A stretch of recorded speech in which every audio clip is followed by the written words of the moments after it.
हरिओम। आज सुनेंगे 38 पतंजल योग सूत्र। यह है स्वप्न निद्रा ज्ञानालंबनम वा। स्वप्न निद्रा मतलब स्वप्न, बिना स्वप्न की नींद।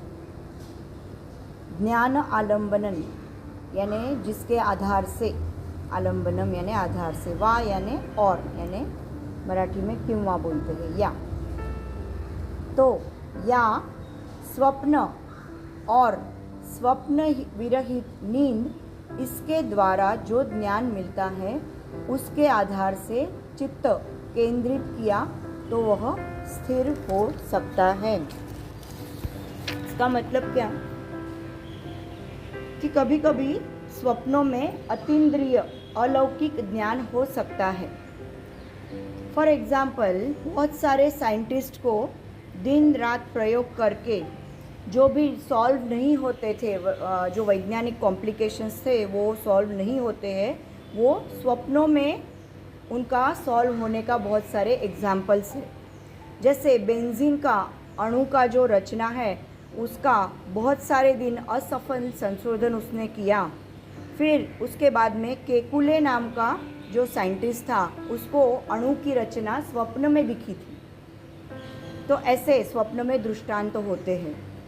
तो उस जो दृष्टांत, जो अच्छा दृष्टांत, सात्विक दृष्टांत जो भी हमको हुआ है, उस पे अगर हम ध्यान केंद्रित करते हैं तो भी हमारा चित्त स्थिर होता है। पतंजलि मुनि ने जो गाढ़ निद्रा दी है तो उसके बारे में वो बताते हैं कि गाढ़ निद्रा में हम, पिता अगर है तो पिता का पितृत्व भाव नहीं होता है, माता है तो माते का मातृत्व भाव नहीं होता है। गाढ़ निद्रा होती है तो उसमें चोर चोर नहीं होता है, चांडाल चांडाल नहीं होता है। पाप पुण्य की सर्व कल्पनाएं खत्म हुई रहती है। हृदय के सर्व दुख क्लेश सब खत्म हुए रहते हैं गाढ़ निद्रा में, और सिर्फ हमारा संवेदन रहित अनुभव शून्य अस्तित्व रहता है। तो ये गाढ़ निद्रा मतलब कौन सी है? योग निद्रा। कल हमने की थी योग निद्रा, सबको याद होगी।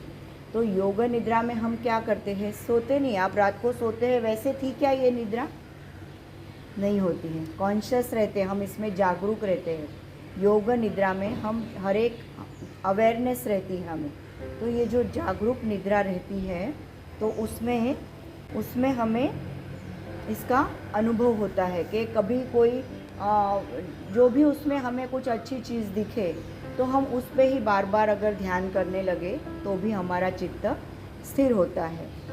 या फिर कभी कभी हमें अच्छी नींद आई, समझो ये योग निद्रा नहीं है, तो योग निद्रा अगर है तो वो स्वप्न नहीं होता है उसमें, पर अच्छी नींद आती है जो हमारी प्रॉपर नींद रहती है, उसमें हमें अगर सपने आते हैं तो उन्होंने कहा है कि ओशो ने इसमें एक बताया है कि स्वप्न जो आते हैं तो वो 5 प्रकार के होते हैं। एक तो सामान्य अर्थहीन, मतलब जिसका कोई मीनिंग नहीं होता है, ऐसे स्वप्न आते हैं। तो 90% सपने हमको वैसे ही आते हैं। दूसरे है इच्छा पूर्ति के स्वप्न। तो तीसरे है अंतर मन से संदेश लाने वाले स्वप्न। चौथे है पूर्व जन्म की मेमोरीज के स्वप्न। और पांचवें है भविष्य सूचक स्वप्न। तो 90% फालतू सपने होते हैं जिनका कोई मीनिंग नहीं होता है। और उसके बाद में 9% रहते हैं जो भी हमारे मन में वासनाएं रहती है, दबी हुई वासनाएं रहती है, वो सब पूरी करते हैं हम लोग सपने में। 9% यानी फॉर एक्सपीरियंस कि उपास के दिन उस दिन हमको ज़रूर खाने पीने की इच्छा ज़्यादा होती है, ऐसे होता है।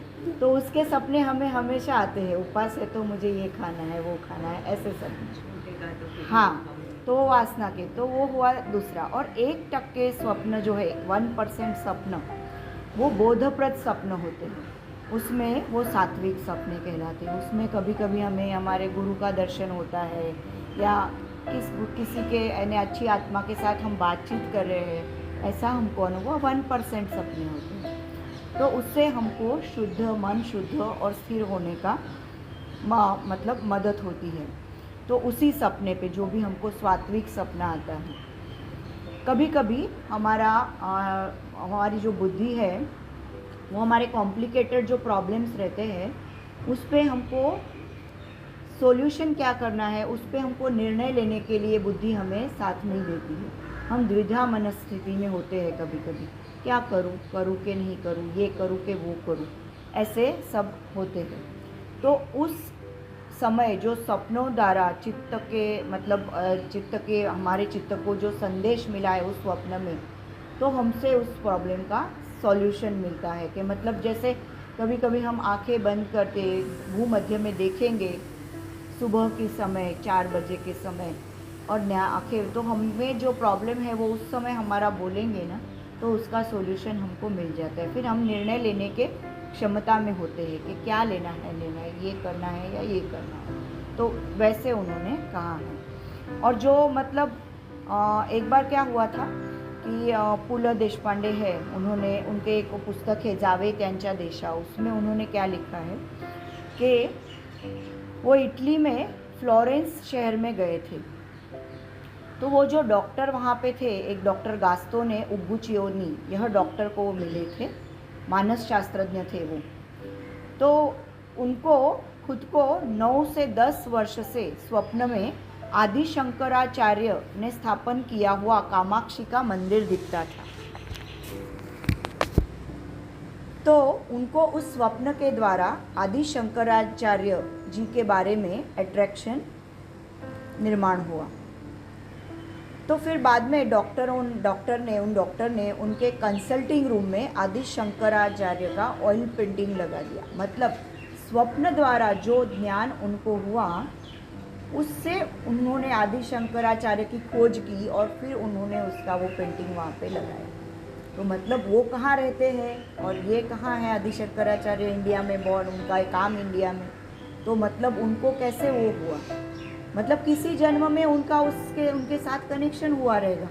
तो उसकी वजह से स्वप्न में उनको वो गुरु दिखते थे, वो जो मंदिर बनाया उसका भी ज्ञान हो रहा था। तो ऐसे होता है।